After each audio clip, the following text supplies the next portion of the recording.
जीवन का अंतिम सत्य मृत्यु ही है। इस बात से वाकिफ होते हुए हम अपने किसी भी करीबी को मृत्यु की तरफ तिल-तिल कर जाने की आसानी दर्द सहते हुए बढ़ते नहीं देख पाते हैं। जब हम इस कदर मजबूर होते हैं कि कुछ नहीं कर पाते हैं, उसी दौरान हमें कई भावनात्मक और आर्थिक चुनौतियों का भी सामना करना पड़ता है। जीवन की इसी कटु सच्चाई को 4 अक्टूबर से ओटीटी प्लेटफॉर्म पर स्ट्रीम होने वाली फिल्म द सिग्नेचर में पेश किया गया है। हमने फिल्म देख ली है और हम आप सभी दर्शकों के लिए इस फिल्म की रिव्यू लेकर आए हैं। हम फिल्म की अच्छाई या बुराई की चर्चा शुरू करें उससे पहले हम चाहेंगे कि आपने अगर फिल्मी संगम चैनल को सब्सक्राइब ना किया हो तो अवश्य कर लें और अपने दोस्तों के साथ भी इसे शेयर करें। 2013 में गजेंद्र अहिरे निर्देशित मराठी भाषा की फिल्म अनुमत प्रदर्शित हुई थी, जिसमें विक्रम गोखले और निनाल कुलकर्णी की जोड़ी थी।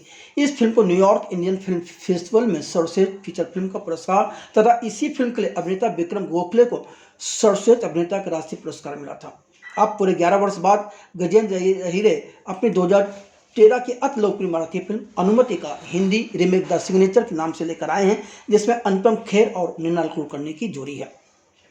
जहां तक फिल्म की कहानी का सवाल है तो फिल्म द सिग्नेचर की कहानी एक पति पत्नी के इर्द गिर्द घूमती है।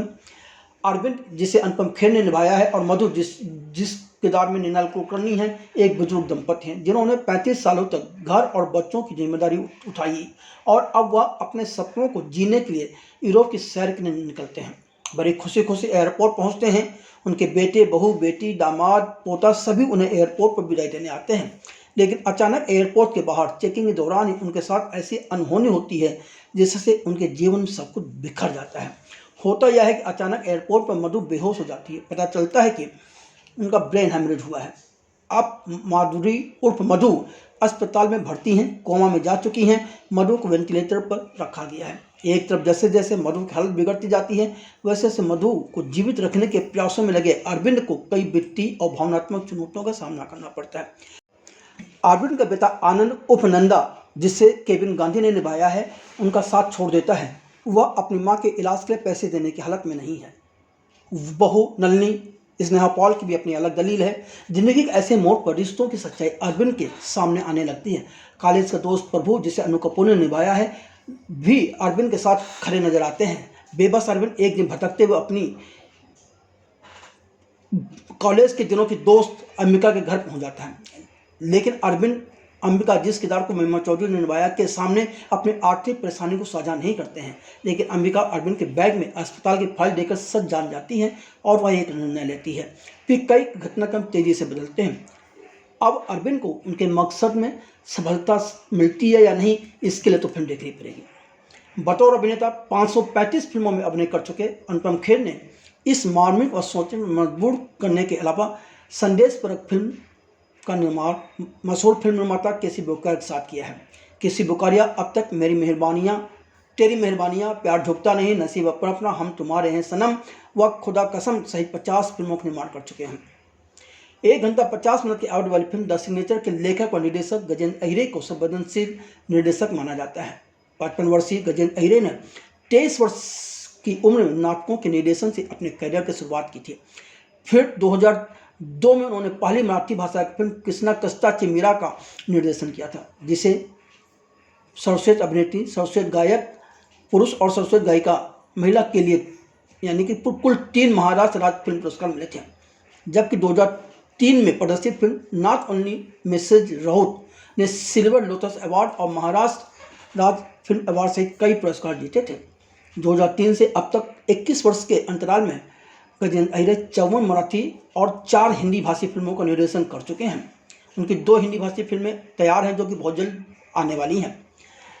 गजेंद्र अहिरे को फिल्म फेयर पुरस्कार के साथ ही राष्ट्रीय पुरस्कार भी मिल चुके हैं। 2013 में प्रदर्शित मराठी फिल्म अनुमत ने भी बॉक्स ऑफिस पर जबरदस्त कमाई करने के साथ ही कई अवार्ड भी बटोरे थे।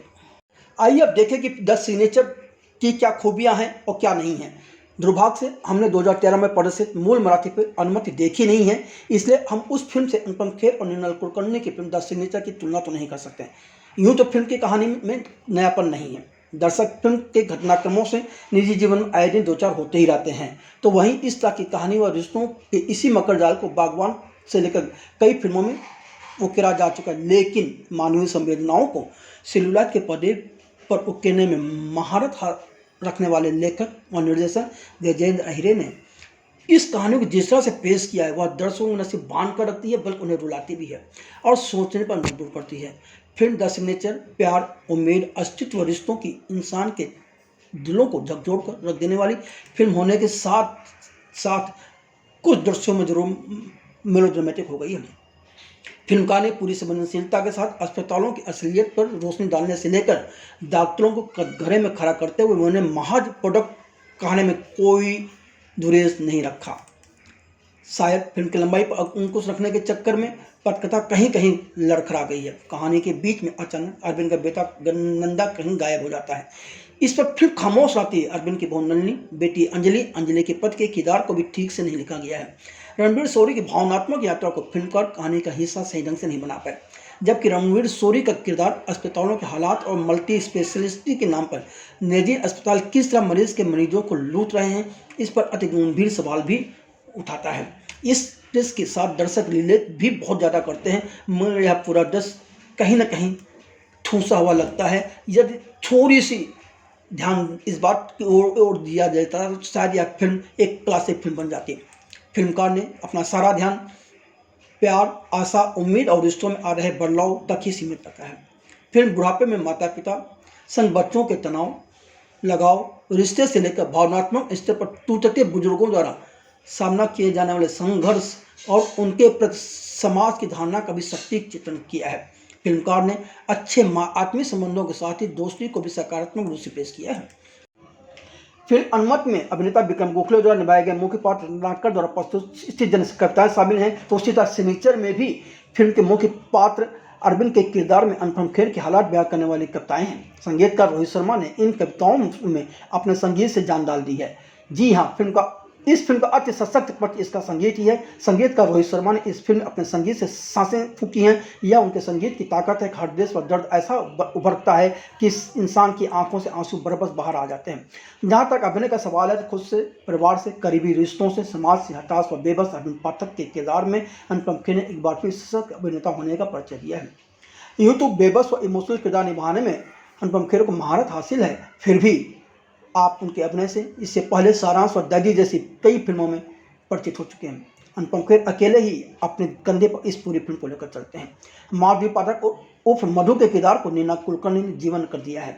जिंदगी में कई विपत्तियों को झेलने, रिश्तों के कटु अनुभवों के साथ ही कैंसर जैसी जानलेवा बीमारी से जूझते हुए भी खुशहाल रहने वाली अंबिका के किरदार में महिमा चौधरी ने अभिनय के करियर में शानदार वापसी की है। और मज़ेदार बात यह है कि अंबिका का किरदार ही अरविंद को एक नई रोशनी दिखाती है। प्रभु के किरदार में अन्नू कपूर का अभिनय शानदार है, पर कहीं ना कहीं वह ओवर एक्टिंग करते हुए भी नजर आते हैं। नलिनी के किरदार में स्नेहा मॉल, अंजलि के किरदार में संगीता जैन, अंजलि के पति के किरदार में वंशियत के हिस्से करने का कुछ रहा ही नहीं। अस्पताल में कोमा में पड़े अपने बच्चे की जिंदगी के तड़पते और अस्पताल व डॉक्टरों के हाथों सोचू तो रहे पिता के दर्द को छोटे किरदार में रणवीर शोरी ने कमाल का अभिनय किया उकेरा है। उनके अभिनय के चलते दर्शक अंदर तक हिल जाता है। कुल मिलाकर हम तो यही चाहेंगे कि हर इंसान को अपने माता पिता के साथ बैठकर इस फिल्म को देखना चाहिए। यदि आपने फिल्म देख ली है या देख लें और आपको फिल्म कैसी लगती है, यह बात आप हमें कमेंट सेक्शन में लिखकर बता सकते हैं।